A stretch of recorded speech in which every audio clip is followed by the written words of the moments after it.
Hello everyone, welcome back to the stream. How are we? How are you? Hi! Oh my god, my mic is like...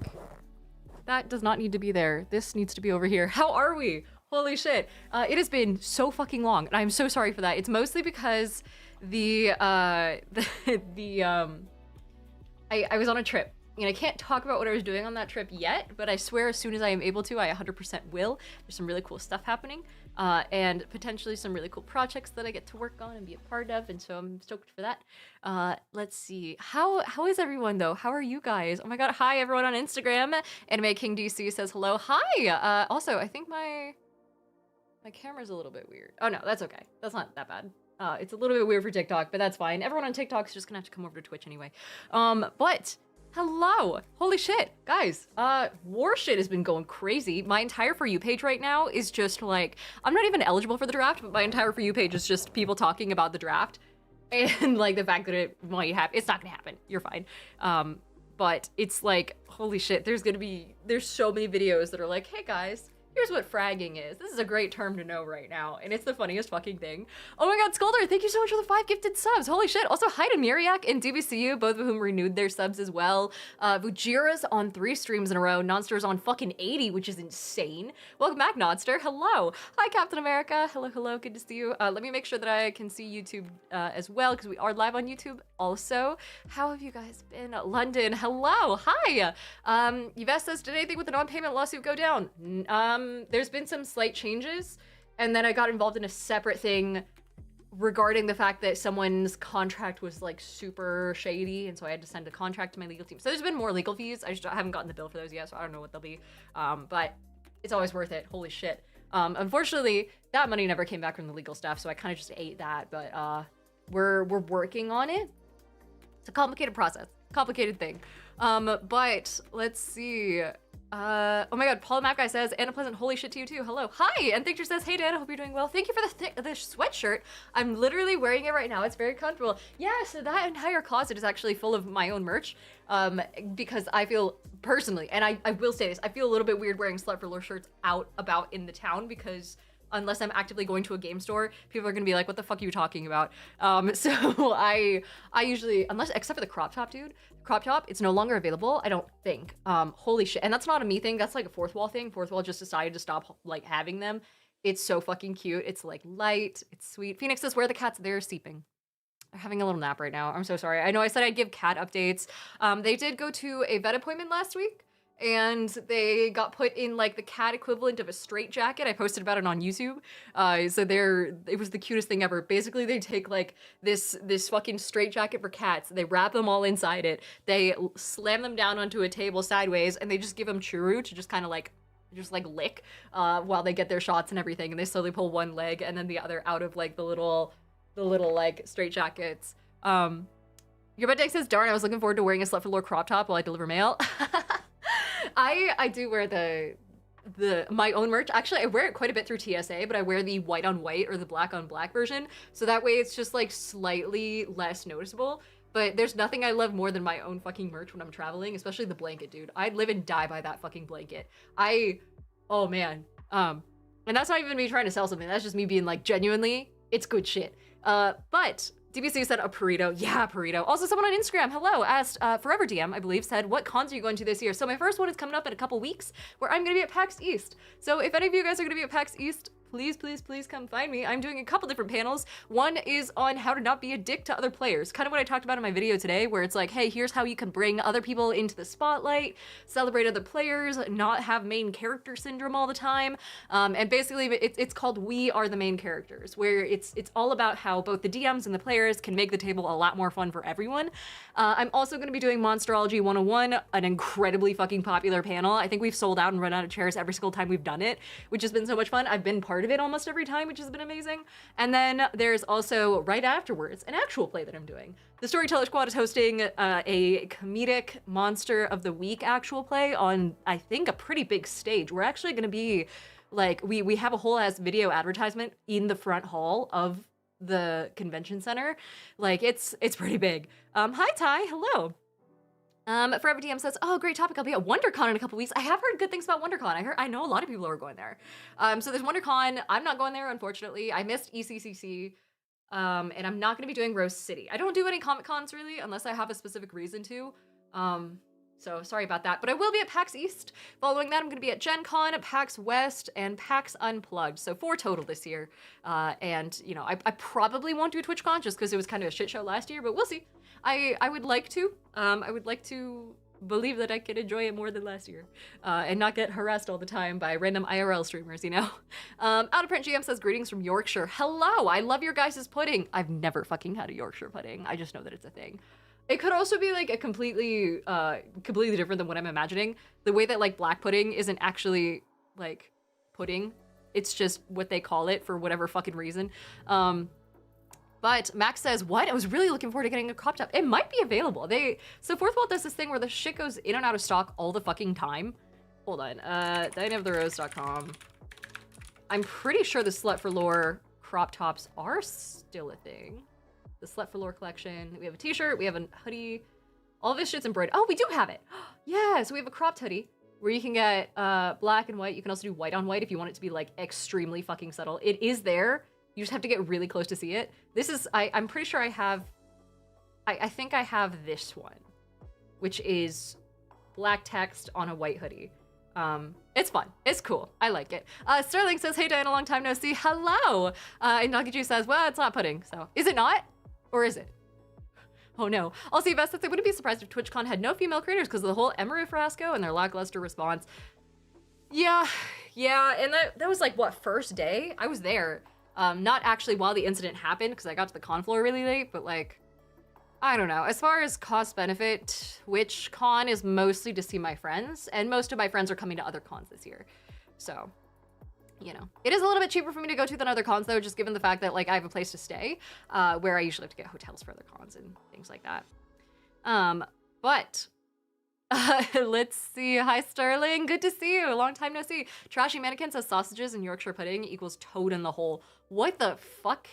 What is that supposed to mean? Yorkshire pudding. Because I also know that there's this guy who's like going viral on TikTok right now for, oh, it's savory? Oh, I didn't know a Yorkshire pudding was fucking savory. Who the hell decided that? It looks like someone took a loofah, like an old school, like actual loofah, and then melted it slightly and then mushed it all in. This looks kind of like, it's a little disconcerting. It looks like a Danish, but wrong. Like, why is it puckered like that? Hello, someone says on Instagram, you look like Diana the Rose. Holy shit, where? And Trashy Medican says, we use the same mix for pancakes as we do for Yorkies. You guys call them Yorkies? So you go down and you say, oh yes, we're gonna have a little bite of a Yorkie while we go down on our way to the pub, except more British. This seems insane. It's very light, is it? Okay, but it's savory. But you can make it sweet. Oh, I see, but that like has to be an extra step. So it's kind of like a sweet versus a savory quiche then. It's a baked pudding made from a batter of eggs, flour, and milk or water. A baked pudding. That just seems weird. Oh, and by definition, pudding can be savory, so yeah. Yorkshire puddings are similar to Dutch baby pancakes and to popovers, an American light roll made from an egg batter. That's true, this is just a British popover, isn't it? Yeah, and then here we go. Sausages can be added to make a toad in the hole. And this is what a toad in the hole looks like. Sorry, Instagram, you're gonna have to pop over to Twitch to see what I'm seeing, but this is crazy. Clown Prince says, it's like those bread bowls you see for certain soups. Oh, dude. I had the best idea the other day. You know how you have like those crazy fucking like 2 a.m. sit up in bed with a genius idea moments and then you immediately go back to bed and you forget what it was? So like it's honestly recommended for content creators, comedians, this is huge for comedians, writers of any kind, DMs, I actually recommend this too. You keep a notebook by your bedside, a notebook specifically. Because if you do your phone, then you might just like run out of, you'll wake yourself up too much and it'll fuck over your ability to do cool things in your dream. You'll like basically wake yourself up a little bit too much. Hi Maribor, saying I'm sick at the moment, but I saw you were live as I was scrolling past, so I thought I'd pop in and say hi. Ah, thank you so much. Oh my God, hello, I hope you feel better. Yeah, so I had a dream the other day where I was like, oh my God, I just had the greatest idea for a new kind of bread bowl. And I swear to God, I can't remember what it was, but it wasn't bread.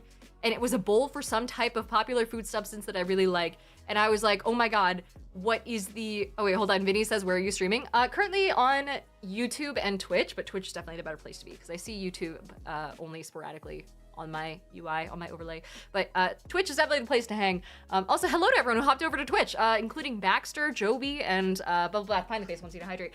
So anyway, I just remembered that it was like some form of bowl for some variety of food, and it wasn't bread, and the food wasn't mac and cheese, so it wasn't some Panera shit, and I cannot for the life of me fucking remember what it was, but I remember thinking that it was the most genius idea ever. Maybe it was like the dessert equivalent of a bread bowl? But like they have that already, don't they? For ice cream? Yeah, so that's just like a waffle cone bowl. But I thought it was something better than that. Maybe it was like a cake version of that? I don't know. But then what's the difference between that and an ice cream cake? Man, I don't know anymore. Oh my God, Dr. Zero says, Thai time, check your treat stream, Diana. Oh my God, thank you. Holy shit. Wait, did you actually send food? Dude, that's amazing. I've been out of groceries for so fucking long. All I have are a ginormous, like Costco-sized bag of frozen fries and then a bunch of cat food, which by the way, no one told me how expensive cat food was, and no one told me how hard it is to find kitten food specifically. Someone asked where are the kittens. By the way, they're currently sleeping in the living room, and I don't want to bother them because they were the sweetest little guys. They were doing like little purrs and everything. Ethan? Wait, what? What did I do? Did you eat the cat food? I did not eat the cat food. You guys did tell me, what is it? You dared me to the other day? Jordan says, I'm sure you have chips too. I do have a fuck ton of chips, actually. So many from DB. I still have like snacks. Demon says get food. I can't. I keep traveling too much. It just goes bad. I'll get food when I get back from PAX East. But point being, I have food. I have caloric intake. I just don't have diversity in it. It's a lot of ramen. But Lamar over on YouTube says, hello, host. Hi, and everyone who's chatting. What's been going on? Oh man, we're doing good. Yerba Dank says we said cat food taste test stream. So here's the thing: is the cat food that I get for these guys, cutest little things ever. It's the Purina Kitten Essentials Wet Food, I believe is like the name. And it only comes in 3 flavors. And when I tell you, I am the type of person, the type of pet parent to want to spoil the shit out of any pet that I have, this is not enough flavors. I want to give them like a whole ass 3-course meal. I want to give them like different types of entrees. I want to give them a menu that has only 3 items on it, you know? But it is pretty decent. Like they have chicken and liver, they have salmon and ocean fish, they have ocean whitefish and tuna.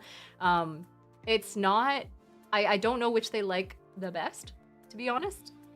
Cheese Bar says the foodie girl makes foodie kittens. Yeah, do you guys want to see, okay, do you guys want to see their treats? Hold on, this is actually pretty cool. One sec. I give them, ow, fuck. Someone left their shit like in front of my door. One sec.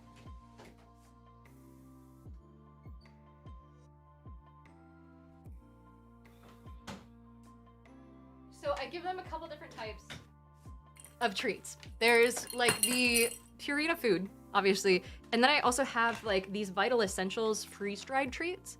This one is duck liver, which is, I honestly can't recommend it. Because do you see how much powder there is in there? It just like crumbles so quickly that it's not 100% worth, it's like dust. How am I supposed to feed this as a treat? So I just sprinkle it over their food as like a little bit of a food topper. Hi, Bolt Dweller. But the cool one is that this brand also has freeze-dried minnows. And it's straight up like just minnow. There's only one ingredient. The ingredient says minnow. That's it. And so it's like, it's kind of gnarly looking, but I started feeding them this yesterday and it smells like fucking fish, of course. But it's, here, hold on. It's the whole minnow. It's just like that. Eyes and everything are in there.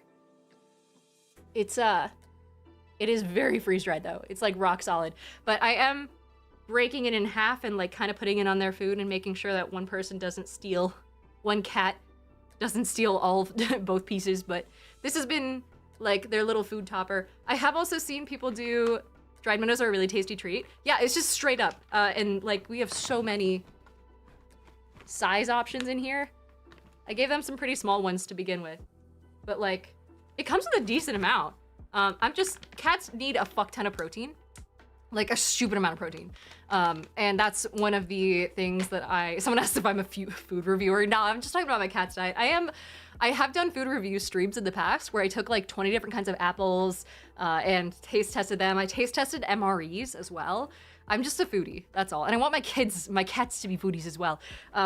But I've seen really complex like cat food, really complex like meals that people will throw onto their cat food because cats really, really like variety.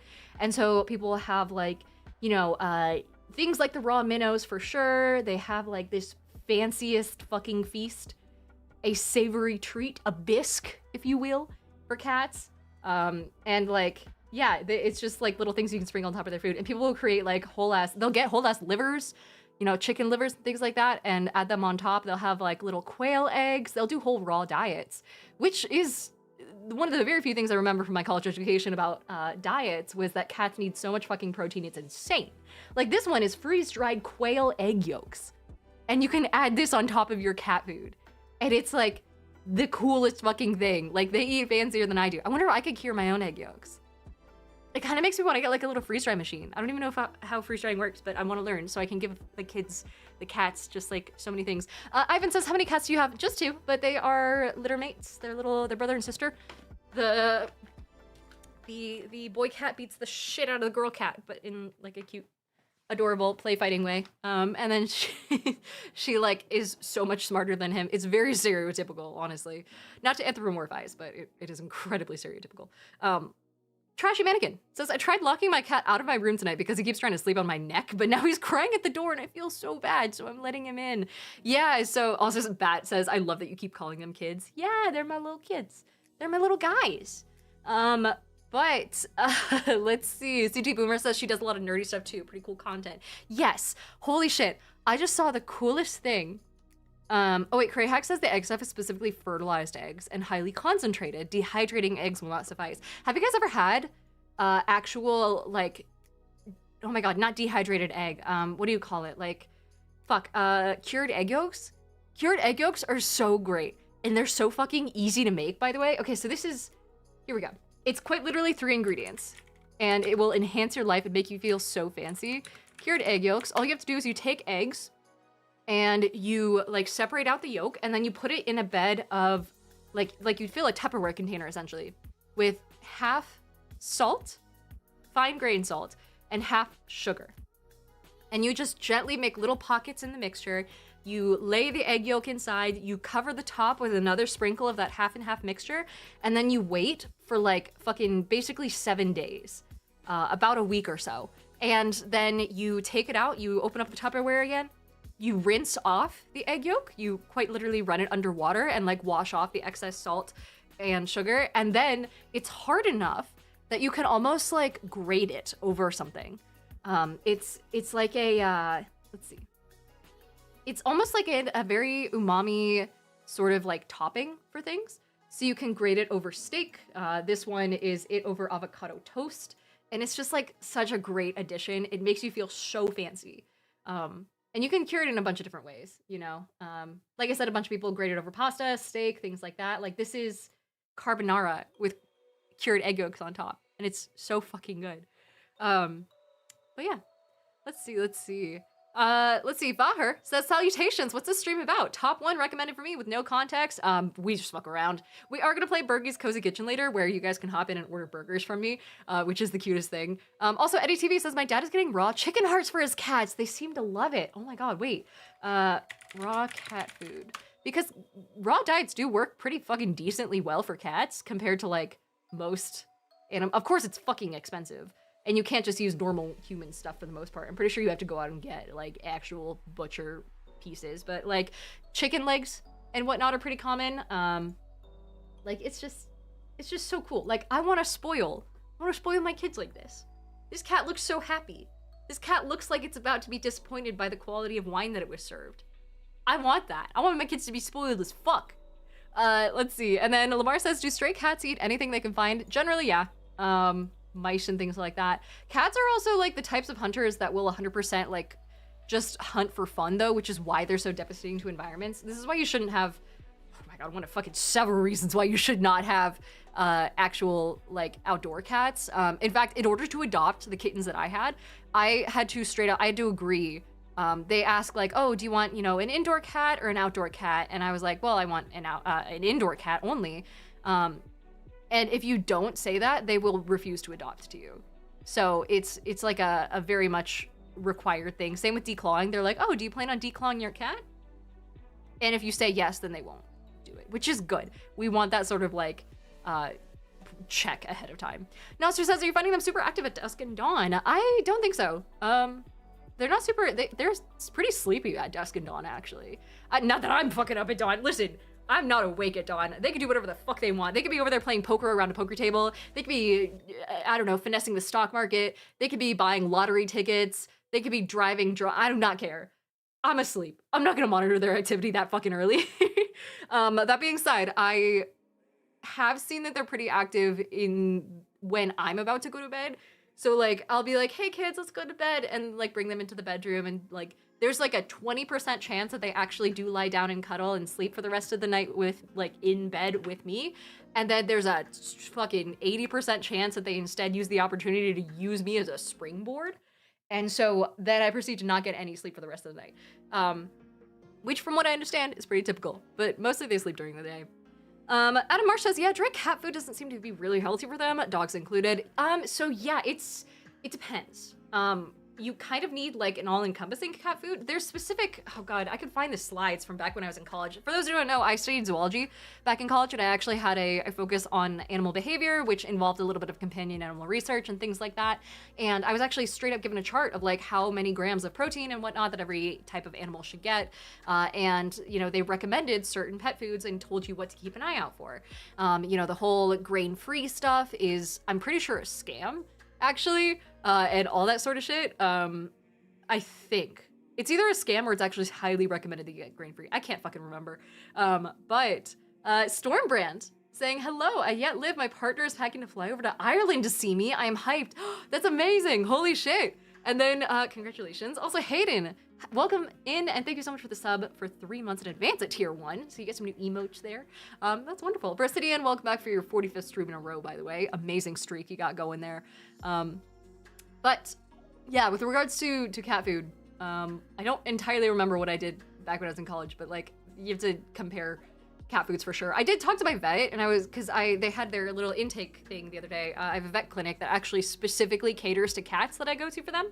And not only did they tell me, hey, don't bother getting insurance if you have like 3 or 4K in emergency savings, and I have 5K in emergency savings. So I was like, okay, great. In that case, don't worry about it. They're like, yeah, nothing you can do is really that much. Like, if you get pet insurance, really, if anything happens, it's going to be max like a couple $1,000s. And if you can just cover that as a lump fee from an emergency fund, you're probably better off doing that than you are paying for insurance. And so they did recommend us like a couple different insurance brands and things like that. But I have enough emergency savings that I won't touch. That's just going to be easier. And also, I literally have a degree in this shit. So I'm pretty decent about my ability to take care of a little animal and prevent issues from the get-go. Let's see. Oh my gosh, Ivanov over on YouTube says, mine climbs up my stomach at night and starts meowing and kneading until I'm fully awake. That's so cute. That's the other thing you need to not do, is you can't feed your cat right when you wake up. Otherwise, they're gonna be an annoying little shit every morning. So I just straight up feed them whenever I remember, once in the morning, and then at some point before midnight at night. And I keep it on kind of a random schedule, and it makes it a lot easier on me and cat sitters and things like that, where I'm like, yeah, you don't have to be here specifically at 9 in the morning. Like, no one's gonna fucking do that. So, yeah, all that sort of stuff. Yves says, yay, Diana is financially stable, good for you. Yeah, I mean, it's also the OCPD thing. If I have an emergency fund, I'm not touching that shit. But it also does not count as like free money for me. So, I don't know if it's financially stable, more just like really good discipline for that fund in particular. Especially when it comes to like a pet, you know, I'm not gonna fuck around with their lives. Let's see. Sterling says, the only animals I have insurance on are my, I don't know what that means, and my, that got censored for some reason, and my search and rescue dogs. That definitely makes sense. Dude, search and rescue dogs? Abso-fucking-lutely. You don't even know what's gonna happen out there. Red Warrior says, are you from the Southwest US? I'm actually from the Northwest. I'm from the PNW. All the greenery and shit. But let's see. Ivanov says, I have an auto feeder for my cat. She doesn't care. She still wakes me up. Oh, that's kind of cute. Cashgirl says, my cat is annoying anyhow. She's at my door meowing until I open my bedroom door in the morning. You don't let her sleep with you? Why not? Let's see. Oh my gosh. We also have a poll up in Twitch right now asking what the best type of bowl is. It's between bread, waffle cone bowl, a tortilla bowl, a Parmesan cheese bowl, and a lettuce bowl. Dude, I used to make, so I used to work for a Qdoba back in college. And I used to have to make those tortilla, like taco salad bowls that they use, what they call a taco salad, which is really just like a salad that happens to have all of the same shit as a burrito. It's not any healthier, by the way. But sometimes they serve it in these like roundish bowls that are basically deep fried tortilla. And it is difficult to learn how to make those things. It seems really easy, but you basically like toss the tortilla into a vat of boiling hot liquid, and then you slam down this thing that looks like a wire mace on top of it, and then spin it, and you can't stop spinning it and pressing it against the side of the inner wall of the frying pan, and in order to make it like perfectly shaped. And then you just kind of have to like hold it there. Red Warrior says the PNW God's country. Hell yeah, brother. Let's see. Also, Wizard Pete says, what about a bowl of weed? You make a very good point. I do also quite enjoy tortillas as a concept, not just because I'm brown, but also because it's like the ultimate way to have, listen, white people have casseroles. I have leftover burritos. I will toss fucking spaghetti into a flour tortilla. I'll toss whatever the fuck I wanna. I will mix the most heinous things and put it into a tortilla and make like an absolute sin of a burrito, and then use that as like a way to just get rid of old shit. And it's so fucking effective. I just have a constant supply. The only thing that I always have in my apartment is flour tortillas and like, I don't know, audacity, I suppose. Cash cost a tortilla is the best way to eat anything. Exactly, yeah. It's quite nice. Also, Woven Scrolls Bookbinding says hello from South Africa. Hi, hello. And PGH Tom, thank you so much for the sub. It's good to see ya. Good to have ya. Cheese Prof says if it dices, it goes in the tortilla. Yeah, I've made like some tortillas based off of, I've basically taken old burritos, completely crushed them up, mix them around, slam them in the middle of a fresh tortilla, and then added in a bunch of random shit like crispy onions and like scrambled eggs and random shit like that just to get ingredients out of my fucking fridge before they expire. So highly recommend that. A leftover burrito, amazing. Miguel says, as a Mexican, hearing that is goated. Oh, 1000%. Yeah, to be fair, I am also so frustrated by the concept of normal ass burritos where and again, I just want to throw it out there. I am half I'm Latina. This is coming from a place of insider knowledge. Mexican food is kind of suck. It's not that great. It's kind of ass. It's really just the same 5 things. And there's no like extremely fancy Mexican food that I'm aware of, right? Listen, white people, they popped off with steak tartare. That's fucking amazing. Cured egg yolks, oh my god, really fancy, like uni from, you know, Japanese culture, having a nice fucking omakase, some Wagyu steak on top of like a little thing of rice. Oh my god, it's amazing. Yvette says you don't really like a good homemade taco. Not really. Maybe it's just because I grew up with too much of it, but like, I don't know, man. It's just, I so much prefer like any other culture's food. Except for maybe Indian food, but that's just because I can't handle spice. That's not an Indian food thing. Lucas says, now I just want to rewatch old Will It Blend videos. Also, Trash Mannequin says this is the hottest food take I've ever heard. Seriously? Also, Nonster says, was your mom a bad cook? No, I mean, the only thing that was really good was like, here, let me show you a picture of, let's see, chicken mole. Her chicken mole was fucking amazing. I'll say that much, but it's also just like sauce from a jar and then boiled chicken. Like even that, if that's the fucking ceiling of Mexican food, the ceiling's not that fucking far off the floor. Let me tell you. I don't know.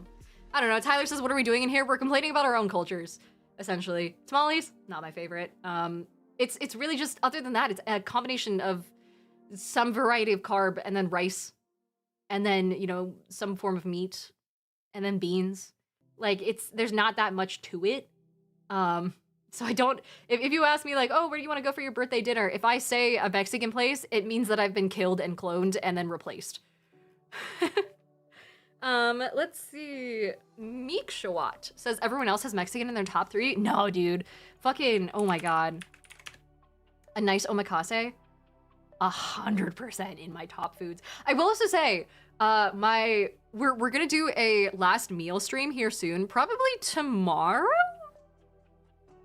Let's do it tomorrow. Why not? We'll do it as like part of our St. Patty's Day celebration. If you guys are watching right now, we have a Discord where everyone is, there's a Google form in the stream submissions or the stream planning section of the Discord, where you guys can make a Google slide of what you would have as your last meal. Could be anything. I anticipate at least like 3 of you are just gonna have like a glass and then a PNG of a bottle of bleach, which is fine. It could be joking, it could be real, but we're gonna submit it to the mods. I haven't seen any of it yet. And then they're gonna put it into a big slideshow, and then we'll react to it live. We'll talk about everyone's like favorite or go-to meals. It could be highly specific. You could be like, oh, I want this specific appetizer from this specific restaurant. I personally, I want that bread that they have at the top of the fucking Space Needle. There is something about the bread at that restaurant there that is magical. Holy shit.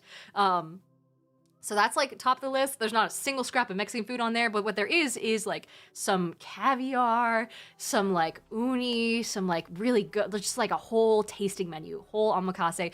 Oysters. Oh my God, I want oysters so bad. Even just talking about it. Like, says someone's last meal should be a Black Lotus. And I'm not talking about the actual plant. Just like straight up one singular Magic the Gathering card. Oh man. Ivanov, it says Mexican food uses similar spices as Eastern European foods, so it's about nostalgia for me other than extravagance. Oh, I see. And Christopher Brown says, I usually make a low-carb chili with ground turkey, chili powder, dark red kidney beans, drained, and low-sodium V8 juice. That's it? Oh man, that's so easy. Holy shit. Also, Miguel says you gotta look into Colupi Jimenez and other chefs who go deep into the things that are obscure to the rest of the world, but super goated to citizens who can see other Mexican states' food in their own state. I kind of like that. I also really like, God, I never really got into like cooking shows as far as competitions, but shows about food. Oh, I fucking love that sort of stuff. Like there's this one Netflix series that just follows one chef as they go through like their journey, essentially. As a chef and how like they source their ingredients and all that sort of stuff. It looks amazing. I love that show. Shit like that is amazing. I used to watch that sort of stuff all over like winter break because I would stay in the dorms during winter break in college. I just didn't want to go home. Didn't see a fucking point. So I would just sit in my dorm, play video games, and have like really like big deep dive food shows on in the background. That or like food reviewers on TikTok. Oh, except for the one that's secretly like a fetish lady. I hate her. Not for personal reasons or anything to do with her personality. It's just like, come on, girl. This is so obvious. Firebird says, I have to drive. I'll probably pop in back later after I get home. Okay, have a safe drive. And Lucas says, I love the story of the guy who had his last meal be like 15 entrees. And then he goes, nah, not hungry. Just because he wanted to waste their money at the very end. They changed their last meal policy because of him? No fucking way. Hold on. Can we look up like famous last meals? Oh my God, yeah. There's a whole list. Holy shit. Okay. Should we do this tomorrow? Should we look over this tomorrow during the like famous no, we'll do it now. So that way if you guys are you can be inspired if you haven't submitted yet your last meal. But we'll do that tomorrow. So if you haven't already, join the Discord, throw a Google slide in there and the mods will put it all together and we'll react tomorrow. But for today, holy shit, this goes back for fucking ages. Okay, this is a list of documented last meals by death row prisoners before their executions. This represents the items requested as reported, but does not in all cases represent what they actually got. So this is just what they wanted. Cash Cow said you can see last meals and last words. Oh, that's amazing. Also, someone said I've been flashbanged by the Wikipedia bright the light mode. Sorry, I don't have dark mode on this on this browser. So let's skip down to America. Let's see. The United States. Oh my God, it goes by fucking state. There are so many. Can we go to like famous? Okay, federal government. So this goes through, let me see, Timothy McVeigh, who was wanted for domestic terrorism and mass murder in 2001. He wanted specifically 2 pints of mint chocolate chip ice cream. Christopher Villalba, right under him back in 2020, died by lethal injection, and before he died, he wanted Pizza Hut. I hate that it doesn't say what he ordered. I want to know what someone who is wanted for murder orders from Pizza Hut. Or maybe Pizza Hut was like putting some sort of injunction on it and they were like, do not tell anyone this. Captain Jake says, for last meals, Good Mythical Morning and Mythical Kitchen does a whole series on last meals. They've had people like Tom Hanks, etc. talk about last meals. That sounds so fun. Like, it's just such a cool thought exercise, you know? I was talking to someone the other day and I was like, oh, what would your last meal be? And they were like, I don't know, maybe it's just like some barbecue wings. And I'm like, how are you not like thinking about it? How do you not want to taste what lava tastes like exactly once, you know? Maybe not that, but I would just want something real fancy. It looks like George W. Barrett requested, quote unquote, the largest steak in town, but did not eat it. After his death, a reporter who had been present for the execution spotted the steak in the jail kitchen and helped himself to it. That is crazy. That steak must have been hard as fuck. Let's see. What else is on here? A T-bone steak. There's a lot of steaks. And I feel like that's probably a commentary on the American lifestyle where they think that steaks are like top tier shit. I mean, I would do like some solid Wagyu or something like that, but I don't know. We gotta be more exciting than this. Oh my God. A serial murderer in 1993 wanted 5 pounds of fried jumbo shrimp. Dude, some calamari. Oh God, I'm getting so hungry. Some fucking calamari would be amazing. A pint of chocolate ice cream and a 2-liter bottle of Pepsi. I wonder if you can request like original recipe stuff. Where you can be like, yeah, I want like that one Coke, Coca-Cola, but like, you know the one, the OG Coca-Cola, you know? Get me an original Four Loko. Actually, I'm adding that to my list. An original Four Loko, some fucking caviar. I want a nice omakase from like a chef that will share a single shot of sake with me. Caviar. A shamrock shake, you know? I would just like have a little bite of everything. It'd be a cute little tasting menu. Let's see. Someone asked for, in 2014, a bag of Fritos, awful choice, sweet potato pie, never mind, it's cultural, coconut cake, banana nut bread, vanilla ice cream, butter pecan ice cream, strawberries, and a quart bottle of Sprite. What soda would you guys choose? Oh yeah, someone said lobster tail. That's a good option. Oh my gosh, okay. Manuel Pardo Jr., a serial murderer in 2012, died by lethal injection, and before that, he requested roast pork, red beans, rice, avocado, tomatoes, plantains, pumpkin pie, olive oil. What, just straight up? Eggnog and Cuban coffee? Oh my God, imagine requesting like civet coffee. Isn't that like the really fancy coffee that is straight up like eaten and shat out by a certain type of cat? D then says someone did like 2 pints of strawberries. That would be kind of cool. I don't know if I could ever eat that many, but oh my God, one of those really fancy strawberries. Hold on, what are those fancy strawberries? Like, they're like $14 each, I want to say. Oh, it's not a $19 strawberry from Erewhon, is it? It is. Oh my God. Okay. $19 for a single strawberry. It comes from a luxury Japanese fruit vendor. They come packaged individually, set on a soft cushion inside a miniature plastic cloche. At that point, at least go as far as to make the cloche made of fucking glass. What the hell? So, like, the attention to perfection extends to when berries must be eaten. They are at peak ripeness for a very brief time and arrive at Erewhon within 24 to 48 hours of being harvested to ensure quality. It's typically grown in smaller crops and meticulously cared for, pop-ups, to ensure that a produce being sold looks and tastes perfect. In this case, that means a medium-large berry with flawless red exterior, heart-shaped profile, and a very sweet flavor. I fucking love that sort of stuff. I kind of want to see like the ugly fruit versions of this sort of thing, where there are like all the rejects that just happened to not grow into a heart shape. How are you supposed to eat it? Don't fucking cook it, it says. You simply eat it from your hand. Okay. Fascinating. I tried the viral $20 strawberry. It tasted like the end of the American Empire. Does it symbolize the worst of American excess, or is it simply delicious?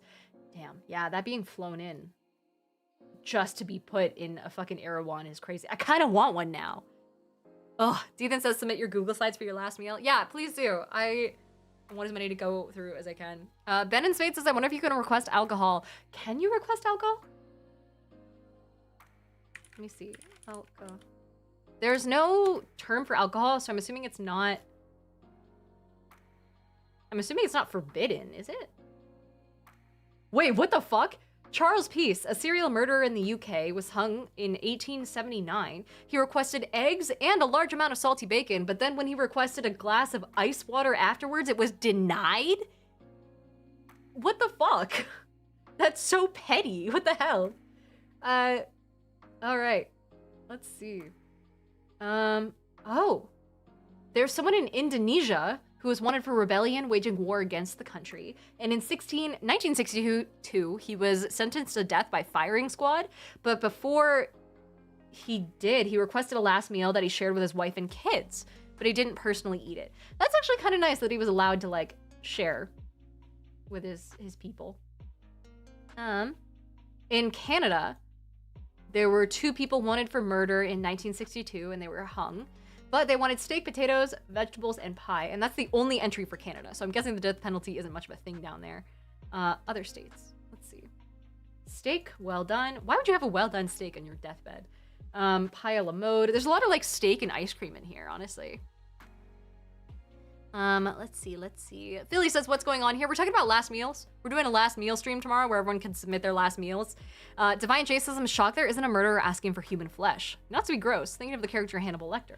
Yeah, the fact that this is like what they're requesting, but not what was actually given them. Let's see. A mass murderer in Colorado was declined a special meal. Oh no, he declined a special meal, so got it. But this is what he was given, just like standard prison stuff. Someone requested 3 bacon, lettuce, and tomato sandwiches, a bag of potato chips, a piece of pecan pie with vanilla ice cream, and an RC cola. Real American right there. Are there any weird ones? Someone said chicken and several cakes, which is crazy. And acid medicine, a cigarette, and pizzas with quote-unquote everything. That was in Utah. Oh my god, Douglas Franklin Wright, a serial murderer in Oregon, was killed in 1996 by lethal injection, and he only requested 1 singular honey bun. Wow. This sort of stuff is cool. I'm fascinated by this sort of thing. Should we... Okay, hold on.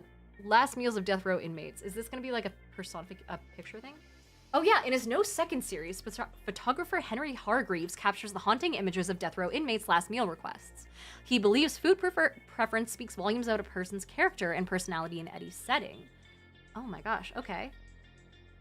Victor Fugger was put to death in Iowa by hanging at the age of 28. For his last meal, he requested a single olive with the pit still in it. This is the kind of shit that I want to see in museums, dude. Like, this sort of stuff is so fascinating. Roly Poly Roly D said, did you come up with the last meal yet? No, can one of my mods remind me to do that as homework tonight? Whoops. Philly says someone had a single kidney bean or something like that. Oh yeah, an olive. I don't like olives, I will say. John Wayne Gacy requested, oh my god, 12 fried shrimp, a bucket of original recipe KFC, French fries, and a pound of strawberries. Before being convicted, he managed 3 KFCs. Okay. Timothy McVeigh requested 2 pints of mint chocolate chip ice cream.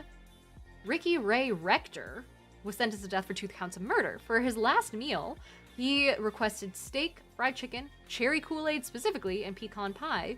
And then he said he left the pecan pie behind because he was saving it for later. Oh, insane. Let's see.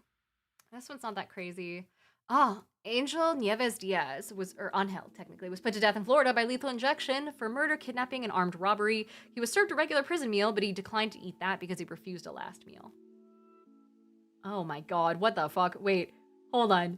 For his last meal, Ronnie Lee Gardner was put to death by firing squad at the age of 49 in Utah, and he requested a steak, a lobster tail, apple pie, vanilla ice cream, and he wanted to watch Lord of the Rings while eating it all. That's kind of cool. Sharknado says, wasn't there a guy who requested to watch the whole Lord of the Rings trilogy? What a great way to buy yourself extra time, dude.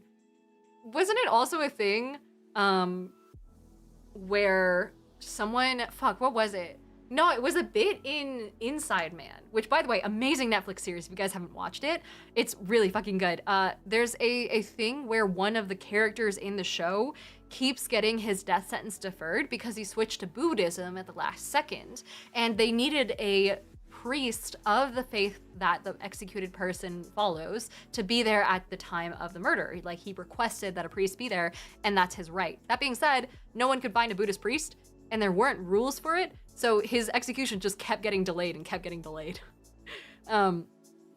Is it the extended edition? Not based off of this, I don't think, but I'm assuming so.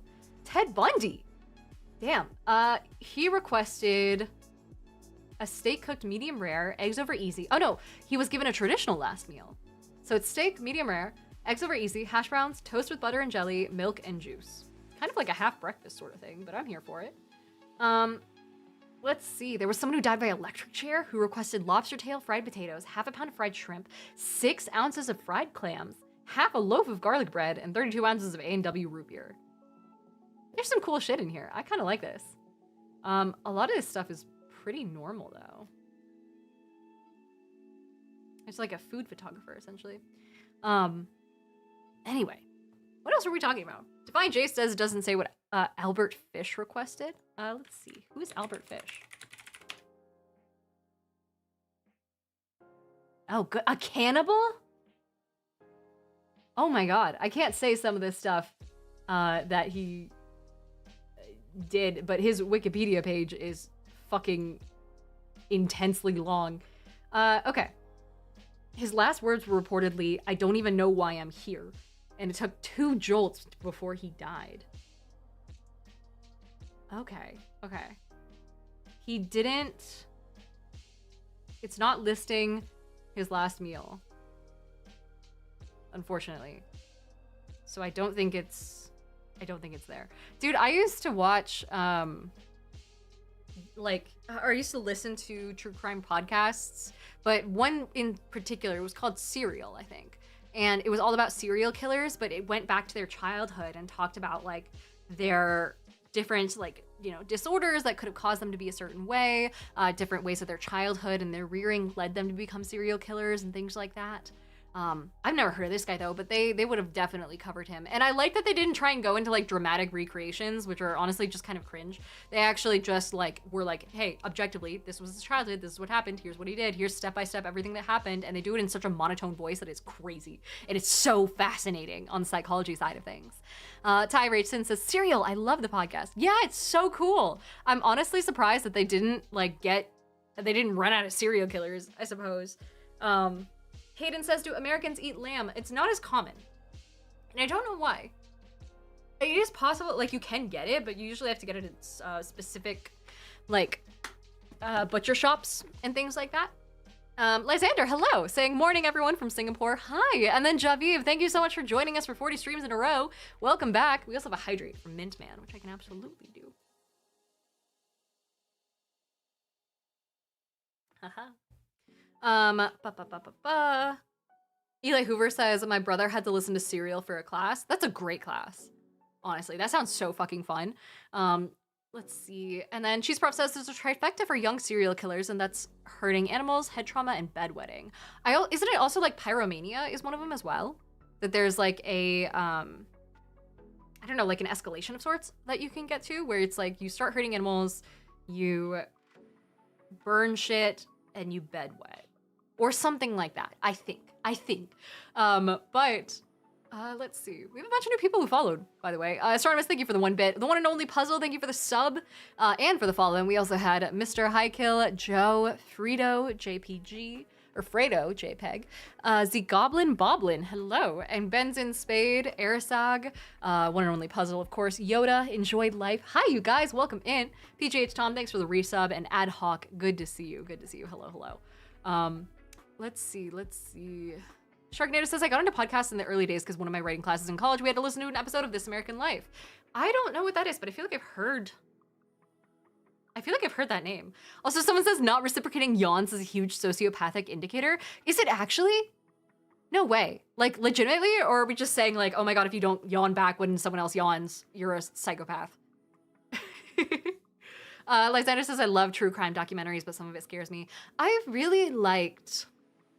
What was the really famous one from forever ago? The one that was like, I just want to take some pictures, and it had the really famous actor in it, and it was on Netflix. Fuck, what was it called? Jeffrey Dahmer. So I remember that series being really good, but the subsequent ones just weren't as exciting to me, I guess. I don't know, it kind of fell off.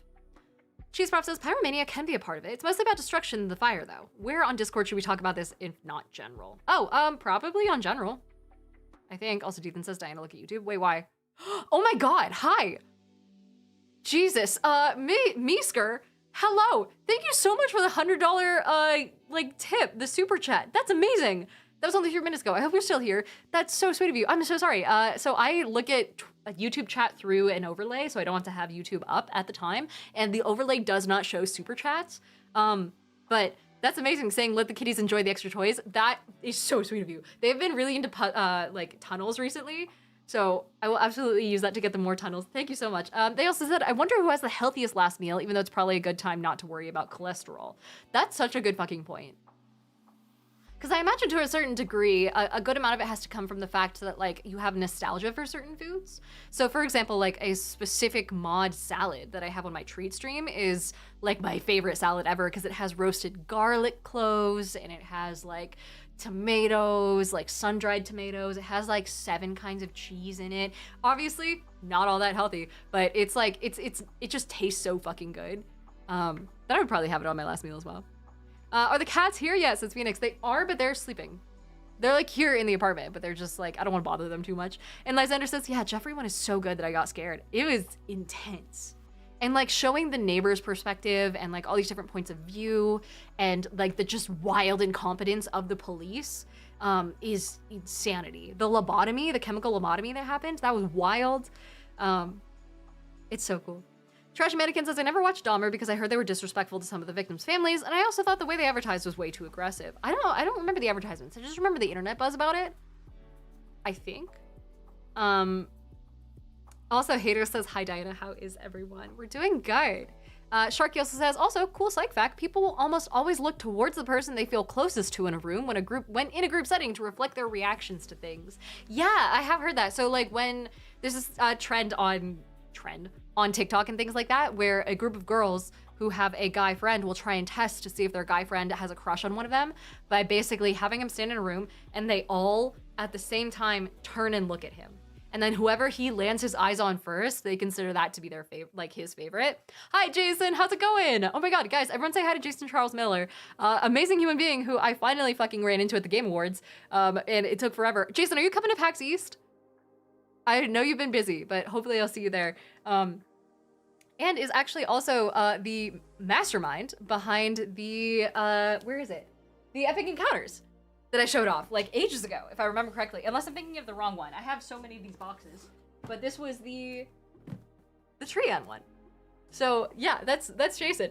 Everyone say hello. Also, hi Raiders, welcome in. I'm Diana Faye. I talk about tabletop stuff quite a bit, which is how I know Jason, kind of tangentially in the space. So hello, hi, come on in for Magic events and the Magic the Gathering D&D. Maddie showed me the craziest fucking tabletop game the other day. Today actually, it's called, God, what is it? It's like an Odyssey-based game. It's very similar to, if you think of Tainted Grail, it's Tainted Grail with like the detail of minis that they have and the campaign length and the fact that you can play solo or you can have up to 4 people, but it's like set in a Greek, like horrifying Eldritch Horror type Odyssey setting. And it has mechanics where, God, I gotta fucking find this game, hold on. It's so cool looking. I have it in my Discord DMs.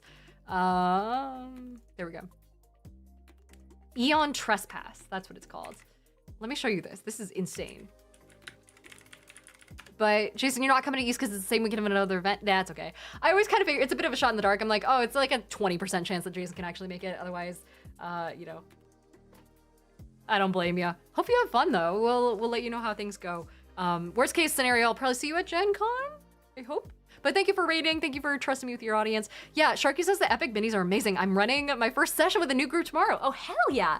And Hadner says, now you have to find the name. Yeah, I found it. It's called Eon Trespass. And why am I hearing a voice? Did I get something? Hold on. Oh, it's Nimbus saying I haven't been able to catch a stream recently due to school hours, but I'm really glad to be part of the community. Hi, Nimbus. It's good to see you. Hello. Welcome in. Yeah, so this is, let me show you the actual GameFound site because the GameFound it sells it so much better. Jason says, by the way, in celebration of the release of those epic encounters, we did a charity fundraiser game last week with Abria and Erica, Anjali, and Carrie Payton. Hey, that's fucking awesome. What charity was it for? That sounds amazing. Honestly, the epic encounters are so well suited for that sort of stuff too, because they're just kind of like designed to be one shots. This isn't me glazing them for funsies, by the way. It's like, I mean, they aren't sponsoring the channel, but they're just really cool. They are genuinely really, I've always wanted those boxes ever since I was a kid, so it's cool to actually have them. So the game is called Eon Trespass. Here we go. And there's like a mechanic in here where it's all set in like Odyssey style times. And there's a mechanic where you can kill a ginormous fucking creature and then delve into its body in order to get extra loot. and shit like that. It's so cool. Oh my god, also Nimbus, thank you for the 20 gifted subs to the chat, right? Including Raiders and everything like that. That's so sweet of you. That's awesome. That's very kind. And also, welcome back, Nimbus. It's good to see you. So, like, this is... I haven't, like, fully read into it, but it's, like, an open world campaign that has kind of some Eldritch horror storytelling elements. It kind of takes, like, you know, Greek mythos and then converts it into this whole setting. And there's... Yeah, here we go. Carcass Delves. It has this mechanic where you can fucking, like... It's a push your luck mechanic. You enter a corpse of a deceased monster and look for rare organs and valuable loot. That sort of shit looks so cool. Maddie did an unboxing because they sent it to her. They were just like, hey, we heard you like the Odyssey. Do you want our game? And she was like, yeah, sure. She didn't do any research.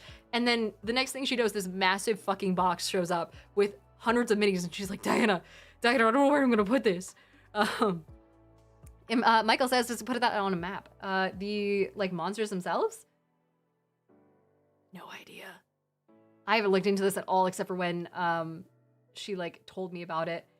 Eon Trespass Odyssey, yeah, the Pitiless of the Sun, the rulebook, there's 3 stories in it. I don't know, I kind of want to buy it now. This looks fucking sick. I'm also just a slut for campaign style games. Like Kingdom Death and Tainted Grail are so like wildly up my alley. I'm such a huge fan of games like that. And I want to do a video here soon covering essentially a lot of like long form board games. So that way people who like games like D&D and role-playing games and choice-based games have something to play when they don't necessarily have a group.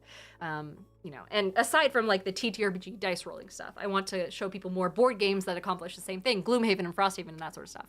Michael says the bodies you explore? I don't think so. Based on the minis, I'm not sure what the map system actually looks like. It kind of it looks like it might have been a card-based system the same way Tainted Grail is, I think. But Sergeant Tibbet says, I love different TTRPGs. Yeah, it's so cool. And Hadner says, wow, it has a 9 on Board Game Geeks. I know, yeah. The more I looked into this, the more I was like, Jesus fuck, Maddie, this is like hundreds of pounds worth of value, which is like thousands of dollars worth of value that they just set you for funsies. Like, that's fucking amazing. Holy shit. And she's like, I don't have enough room for this. And I was like, yeah, you'll be fine. But it just looks cool. I kind of want it. I've just never seen it before. Like, if any of you guys know of any games that go along this same line, that's like, you know, kind of horror-esque type stuff, and then it's also campaign style, and it has a variable amount of players, please let me know. I'm a sucker for anything with miniatures, especially. I'm really excited for, God, what is it called? The Dawn of Madness to come out. It's shipping soon, so I'm excited for that one. Dom says, I have a Gloomhaven box that I haven't gotten a chance to break open yet, but I'd be down to check out that video you were talking about. Yeah, I still haven't made it. I haven't looked at Gloomhaven or Frosthaven yet. I've only ever, but if you like that style of game, I can definitely vouch for Tainted Grail. And if you're on the older side and you're okay with more, what do you call it? Like, mature shit and themes and things like that, in combination with like, it's like both a monster hunting game and it's also a like settlement resource management game and an exploration game. Highly recommend Kingdom Death as well. The miniatures for that one are fucking insane. Do I have any around me? I don't that are, actually I do. I have one that I can show you. Hold on. It's incredibly fragile. So these are some of the monsters in Kingdom Death, which are massive because the size of a normal creature for a normal NPC. Normal NPCs are like this, right? This. Normal figure, like small base. This is the size of one of the boss monsters that you can encounter. One of the harder ones. This is like a bird thing that literally has hands fucking everywhere, and I do mean everywhere. And that I think it fucks with time, I think it is. And it can do this thing where full on, if you get hit by a certain one of its abilities, it de-ages you and sends you back to the beginning of the campaign again. It's incredibly hardcore. Another one is this Spidicules, or Spidicules, I don't know how the fuck you pronounce it. And it's quite literally, arachnophobia warning, by the way. It's just like a ball with all these fucked up looking hands. You can also see the front of its body is, I'm gonna censor this slightly, has like this little, what do you call it? What are those fish that have the dangly things? You know what I mean. It has one of those, but it's shaped like a human corpse. And it's supposed to like basically an anglerfish, yeah. It like traps one of your friends, dangles, it like penetrates their skull, and then like lifts them up, their dead body up, and dangles it around in front of you, sucking out their, of course, you know, life and all that through their head at the same time, but it also uses it as a lure to lure people into like the darkness, essentially, to fight it. Shit is super cool. I also, this is where I get my inspo for so much shit in my D&D games having hands in places where it shouldn't. So that sort of stuff is super fun. It also creates little baby spiders everywhere. Or Disguise says we've gone from cats to food to last meals to now TTRPG monsters. I'm unsure what flavor ADHD this is, but it's definitely my jam. Hey man, it gets the people going, I suppose. Let's see, Air25 says, what do you think about Everwind? The RPG game out on Steam. Everwind, I don't think I've heard of it. Everwind. A novel take on RPGs. It's a sandbox survival adventure that's first person. I'm not a huge fan of block-based clone games. Personally. I've never heard of this game. That being said, it might be really fun. I just don't, I'm not a big fan of Minecraft clones. High pixel, or what is it called? Whatever the Hyrule high pixel thing is, my friends are incredibly into it. I'm personally not a huge fan right now. Bill says, hi everyone, that monster was a crazy thing to have on stream while entering. Sorry. But yeah, I don't know. I'm a big sucker for Polygon game. Yeah, I mean, Terraria is like the closest I'll get. But I just played way too much fucking Minecraft as a kid that I'm like, I'd rather just go back. It would just make me want to play Minecraft. And it wouldn't actually go back to it. Hytale, that's the one. All of my friends are incredibly... Abyssus is fun. What is Abyssus? That sounds cool. Is it a board game? It's a Steam game. Oh, this weapon customization is crazy. I also just hate games with guns, though. I'm not a very big, like, oh my god, you have modern weaponry sort of person. It's just not my thing, but, and FPSs I just suck at. That's just purely because I hate it. You play Terraria, one of my favorite games, says yes. Yeah, I did the, what do you call it? The mod, you know the one, like the mod that adds a bunch of new extra, like boss monsters and things like that. I did that forever ago. And Darth Cancerous, hello, saying first time catching a stream. I love your D&D advice. I'm trying to build up the confidence to run my first game, so your videos have been helping a lot. Hell yeah, dude, we need more DMs in the world. So I appreciate the hell out of that. Thank you, I'm glad that it's helping. I also had someone over on Instagram said, speaking of board games with miniatures, I have the Fallout one and I have the 2nd edition Kickstarter Zombicide that came with a ton of minis. I actually never really got into Zombicide. I feel like I missed out. Or it came out when, maybe before I was really into tabletop games. Because I went from, I didn't have a lot of space anywhere that I was living as a kid or anything like that. And so I never had the space for intense amounts of board games, and that's why I stuck to things like D&D that are more theater of the mind. So we went from D&D to like video games, or from video games into D&D, and then when I got older, it took until basically like the last 2 or 3 years to be able to buy really cool things, mostly horror games, such as Kingdom Death was like the big one. Maddie was like having flashbacks talking to me this morning. She was like, what was that game that was so fucking heavy that made me lug all over the Gen Con Indianapolis Convention Center? And I was like, oh, you mean Kingdom? And she's like, that's the bitch. Let's see. Mr. Myers says, what's your favorite scary movie? Oh, The Mist. 1000%. I think it's fun. I think it really dives into the true essence of horror nowadays and what I find to be amazing horror, which is horror as a metaphor for human suffering or types of human trauma or the horrifying side of humanity. I was talking to someone the other day about this, like, you know, the same vibe as 28 Days Later, right? Where it's like, it's not scary because of the zombies, but the zombies are used as a device to share this story of how bad humanity can really get, and human morals are the real problem, or lack thereof. And I love that sort of storytelling. That's what I do in my D&D games quite a bit, where the real problem is humans in some form. But yeah, so this is Zombicide. Not so much my thing. It seems a little, how do I put it, comic booky? The art style maybe just isn't calling to me. But again, modern games, not so much my thing. I'm very much like a, hold on, very much a Tainted Grail girly. Is it going to, will this show me the video game or the board game? This is the video game. I want the board game. Tainted Grail, Fall of Avalon. They named the board game and the video game the same fucking thing. Nope, that's GOG. Hold on. The board game, here we go. It's a, like, really dark fantasy game that is so fucking amazing. This is so cheap, too. Oh my god. It's $80? That's insane. So it's like a game where you play as a set character, but you go through and you build up skills over time, and using your skills, you make choices and do like skill checks. And there's just random chances about whether or not you'll succeed. And if you do, you like use this choose your own adventure style handbook up in the corner here to determine what happens, what you gain from it, what you lose. If you fuck up a encounter with an NPC by saying the wrong thing, then you might close off that path forever. Like, it remembers your choices incredibly well, and it has a really innovative way of doing so. Love that game. Sharky New Zealand says you might also enjoy Empire of the Ghouls for 5e. That's a new one to me. I don't think I've heard of that. But Smenders, hello, saying, I love Texas Chainsaw Massacre because it's a discreet commentary about the slaughterhouse industry. Is it really? I actually know nothing about Texas Chainsaw Massacre except it's based on like a real person, right? Wasn't it based off of some genuinely actual serial killer? I think. But Empire of the Ghouls. I don't know, what are your guys' favorite horror movies? I'm always down to hear about like new ones. I am very much a scaredy cat. I don't watch horror movies, but I read the scripts to them.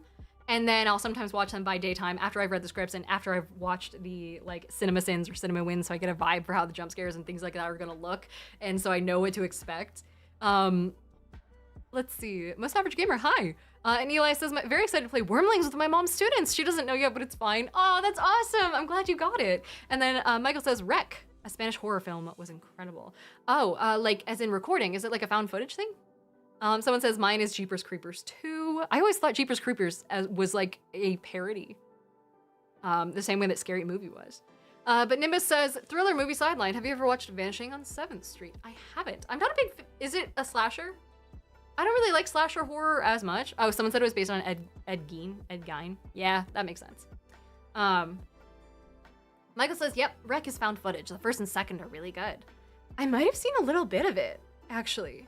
I have a friend who has Shudder, a subscription to that one website who, it's like all about horror movies and things like that, and it's horror series, and so she'll occasionally host like a little watch party, and then we can all like go watch horror movies using her subscription from across the world. It's so much fun. Cheese Prop also says, funny story about Ed Gein. He had a necklace, oh god, I can't say that, as he took the skins from already dead and buried people. Yeah. I started watching a little bit of that, like a little series based on it, because isn't that like a Netflix one? Didn't they do something Dahmer style about him? I don't know. I remember watching like a little bit of it. Ethan also says, I'm pretty sure that Ed Gein documentary had his mom played by Sheldon's mom. Oh my god, fucking Big Bang Theory, Sheldon. I will die on the hill that the Big Bang Theory is like the fucking worst of American sitcoms. And I will die on that hill. It's just, if you have to have canned laughter, pre-recorded laughter in your show, it's probably not that fucking funny. That's why I love, you're correct about Big Bang Theory. Thank you. Yeah, it got way too many seasons and we just kept letting it. I feel like if you're gonna have good comedy, fucking IT Crowd, right up there. The IT Crowd is like the only exception. Before Time Music says they didn't have a live audience, I don't think. Yeah. Ethan also says, I'm gonna start banning. Hey! I don't know, man. It did have a live audience. It just wasn't that funny. The ITU Crowd is amazing. That's like the one exception to the you can have a live audience with laughter rule. Oh yeah, and Michael says there's actually an interesting thing about comedy and why canned laughter can help, but if you take it out, you can tell what sucks. Yes, so canned laughter and hearing other people laugh makes you more susceptible to laughing, which is why it's always so much better when you go to see a comedy show to have more people in the crowd, because more people laughing makes you want to laugh more, and it kind of sets the bar lower for comedy, if that makes sense. Let me tell you, the bar for Big Bang Theory, it was in fucking hell. That shit sucked. That was ass. And it also made nerds sound so fucking awful. I don't know, I resent that show a lot for a lot of different reasons. Sharky says you should use Does the Dog Die? It tells you all the trigger warnings for films and shows so you can avoid content that you don't want to see. Really? I thought that was just straight up for dogs. Let's see. Does the dog die? Crowdsource trigger warnings for different... Oh, so if we look up, like, Hereditary. Here we go. Hereditary. Synopsis. Oh, and you can filter things through. Does the dog die? Oh my god. Is an animal abandoned? Is a child abandoned by a parent? Does someone leave without saying goodbye? Is a child abused? This is like such a great list of triggers that I feel like someone could almost copy and then put into a what do you call it? A fucking session 0 for TTRPGs and things like that, because this gets very specific. That being said, a lot of this stuff just wouldn't come up in most TTRPGs unless it was intentionally placed there. Like, is someone hit by a car? No. Hato says, Big Bang Theory is proof that nerd culture is mainstream. It's corniness even more so. Keegan says, I used to go to plastic model kit build nights at my local hobby town, and they have a curated playlist that plays on the speakers. One night, for whatever reason, they played the audio of a Big Bang Theory episode. We never heard it again since. Yeah, because someone probably got fired.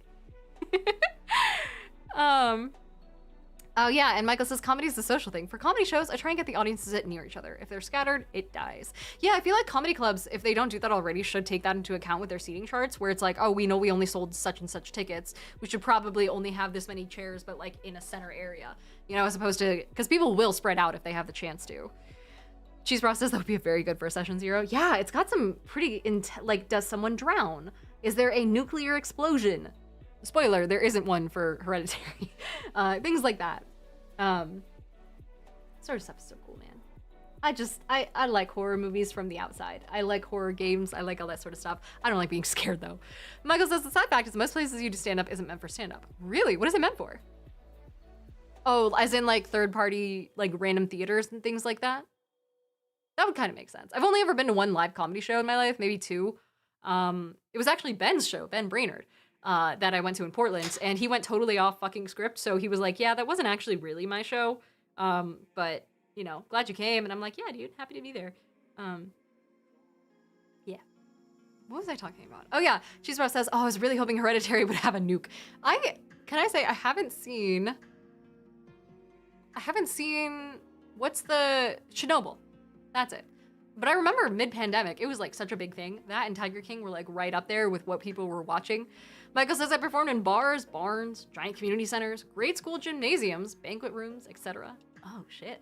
And Nonstars says, it says there are, but surprisingly only very few. Most startling things were seeing a character getting startled by the soft clicking sound. These didn't even feel like they were meant to be jump scares, but many people in the theater startled the first couple times. Yeah, it's, I like movies like that don't rely entirely on jump scares. Even fake out jump scares, like the one that happens in Get Out, where, spoiler, it's in the first like 20 minutes of the movie, a deer jumps in front of the moving car and they're just having a normal conversation, and all of a sudden like they hit a deer out of nowhere. That sort of stuff, I fucking hate. Even stuff like that, I know that there's a purpose to it and I know that there's symbology there. I don't care for it. Things like Hereditary and movies like that don't have any jump scares, that still have intense amounts of atmosphere and paranoia build up and all that sort of stuff. Top tier. I think that's a sign of a good storyteller. Not to say Jordan Peele isn't one. He did so many other things better. I just think that it's like, it's cheap and it's shitty and it's unnecessary. But yeah, Nimble Fat Guy, hi, saying I found your throne. Oh my god, I forgot about my throne. I think the last time I touched my throne was like when I had a fuck ton of cat stuff thrown on there for the kittens. Did you ever get the Converse? Sorry, this is the first time I've been able to catch you live. I did not. Did you send them and it just like didn't work? Sometimes throne fucks up. When it does, there's still a credit applied to my account though, so then I go back in and can like take things off the list that are still present, if that helps. So it still goes to me, if that makes sense. Lucas says, Diana, recalling Throne from last month like it was a decade ago. Listen, life moves fast. I've been busy. Let's see. God Revenant says, hello, I need help. I ended up buying not 1, but 2 game changers. And I'm like, oh lord. Oh my god, game changers for Magic? It depends, like, which ones? Also, Natsu says she's a mom now, Lucas, time moves differently. Yeah. I have 2 children. I'm a proud mother. Let's see. Oh my gosh, also Nitsua, hi, hello, saying big fan, just saying hi. I love that you started playing Magic. I never knew you went live. Yeah, so I just started playing not too long ago, back in Gen Con 2025, I think it was, where I got a Lathril deck for like $130, and that's to this day my favorite fucking deck. God Revenant says I got Mana Vault and Ancient Tomb. Ooh, I haven't heard of those. Let's see, Mana Vault. I think I only own 2 Game Changers. One is Grim Tutor, and then the other is one that DBCU actually gave me, which is Enlightened Tutor. So I only have 2 Tutor cards that technically count as Game Changers, and that's it across like my 9 decks. The Mana Vault here, oh Jesus, it's a 1 cost? It doesn't untap during your untap step, and you can pay 4 to untap it at the beginning of your upkeep. If it's tapped, it deals 1 damage to you, but if you can tap it, it deals... Oh, this is like banned in some fucking formats too. What makes this so good? Why is Mana Vault amazing? Is it because you can like tap dance with it? It's $230? Jesus. Also, hi Fort Hero. And DBCU said Grim Tutor isn't a game changer. Oh, shit. I don't know. I just thought it looked cool. This is before I ever started really playing Magic. I got it at PAX West because I was like looking through and wanted to start my collection by just buying a bunch of cards that looked really fucking sick. And the Grim Tutor I got was like the book one. It looked so cool. Lena says, me not knowing Magic means every time I think Game Changers drop out reference. Yeah, right? Oh, it's for really quick ramp. I see. Yeah, I mean, for 1, that ain't fucking bad. It's worth, Jesus, $92 in its cheapest printing. That's insane. And then the other one was Ancient Tomb. Also news to me. Welcome to the Magic the Gathering portion of the stream, I suppose. Ancient Tomb. Oh yeah, it deals 2 damage to you for 2 mana, but it's free. Okay. See, I'm not smart enough to know how to use cards that are good. I just do cards that I think are interesting and that look cool. DBC is because Mana Vault is a free +2 mana. You don't usually untap it, or it is run in artifact decks with alternate ways to untap for like 1 mana, so it goes infinite pretty easily. That's the thing, is like I can't wrap my head around the very specific circumstances needed to like get everything to work. I don't know. Like, I don't think I have a single deck with an infinite combo in it, except for maybe Sanguine Bond and Delicious Blood. What is it called? What's the blood one? That comes standard in the vampire deck. Fuck. I can't remember. Also, Caleb says, yo, what do you think I should do to find a group for D&D? Keep in mind I don't have access to Discord. Oh, yeah, go to your friendly local game store.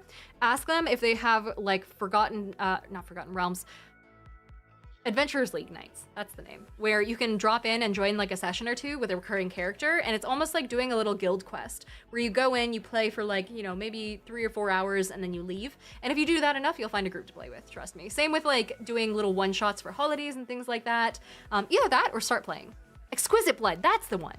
Also, DBC said Flourishing Defenses and High Perfect Morcant is technically infinite. Oh wait, yeah, Flourishing. Did that come in any of the...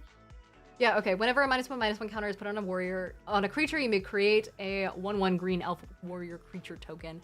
That's true. I don't think I have this one. It's also quite... No, I must have it. If it came to Lorwyn Commander, I should have it somewhere. Is it in my... Did it come in the Blight deck? Oh. Okay. Damn. Well, I probably have it. Also, Larry says, what was that mini you just had in your hand? This is a quote-unquote mini from Kingdom Death. Kingdom Death monster. It's a wonderful little creature. This is Spidicules. It's got a guy hanging off of its like lure almost. Not pufferfish style, anglerfish style, that it uses to lure in victims. And then it's got hands. It's fucking massive. So the size of a normal creature in this game is like this. So it full on crawls over houses and gets into your settlement. Sorry, I'm just playing with this because it's off to the side and stream's almost over, so I tend to fiddle with things because I run out of shit to say. But let's see. DBC said, for Eldrazi, an infinite mana source would be Basalt Monolith and Forsaken Monument. What's Basalt Monolith? Because I do have an Eldrazi deck. I got the precon, what do you call it? The Ululek precon in Australia because it was incredibly cheap and no one stopped me and I didn't know what it was. And so let me see, Basalt, what was it called? Monolith. Okay, it doesn't untap. You add 3 and you can pay 3 to untap it. Yeah, I see. I do not have this. It's also only like $5, dude. I need to start buying singles more. I think that's where my decks are really, really weak because I'm not actually investing in them. I do tend to get like my ass kicked quite frequently. Ethan says Diana saw cheap magic and smashed that buy button.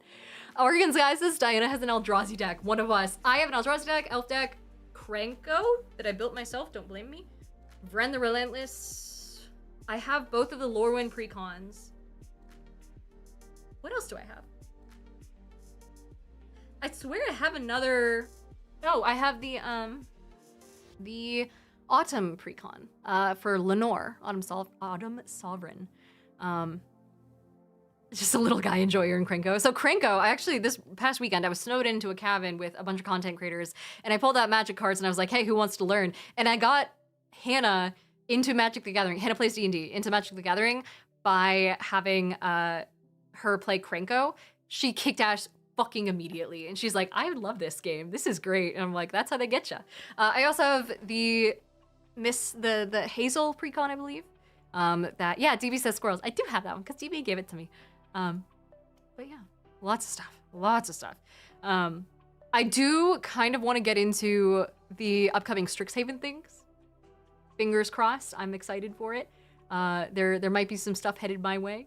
Natsu says, yeah, that's how my magic shelf expanded. Oh, and I also have Valgavoth, which is so much fun. And it's usually my beginner deck that I give to people because you don't need to do any complex shit. You just like watch other people do stuff and you don't have to weigh the possibility of going into combat versus dying so much as you do in other decks.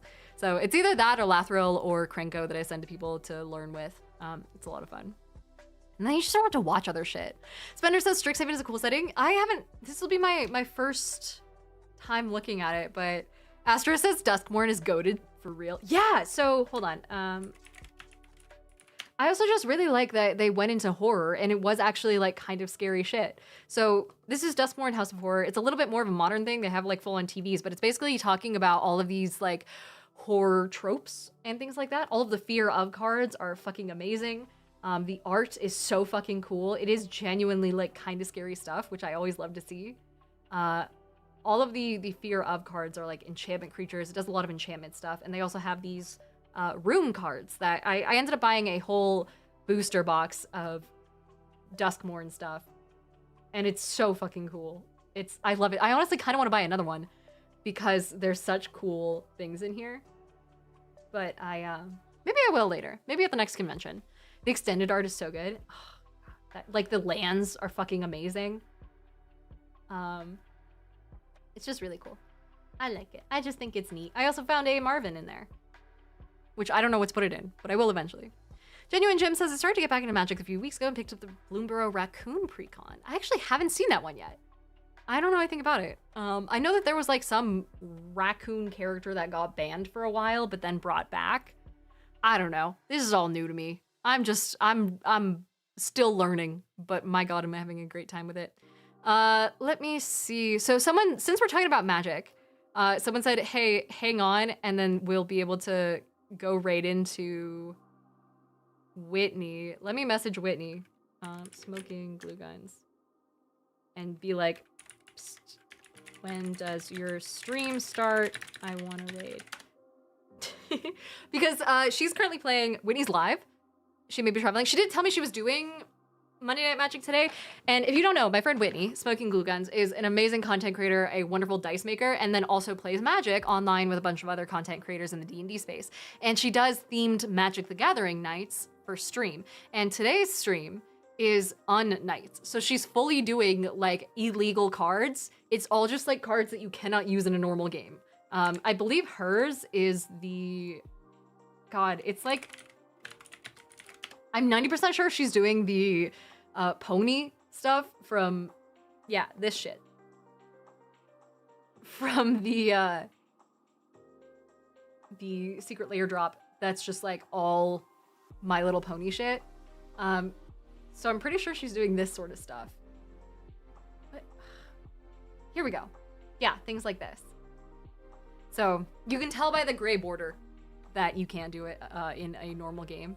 But we'll try and raid into her if she's available. If she doesn't go live soon, though, I do have to skedaddle. I think there is food on my front porch. Oh yeah, she's on. Okay, I'm gonna send you guys over to Whitney, Smoking Glens. Go say hi to her. Sit down for a fucking hilarious time of some absolutely bullshit magic cards. Thank you guys so much for joining. Thank you again to Jason if you're still hanging out, and to his audience for swinging by and saying hello. If you're on Instagram, I hope to see you guys over on Twitch next time. That's where the party is. And me in the meantime, same to TikTok. I will see all of you tomorrow at 5 o'clock Pacific time.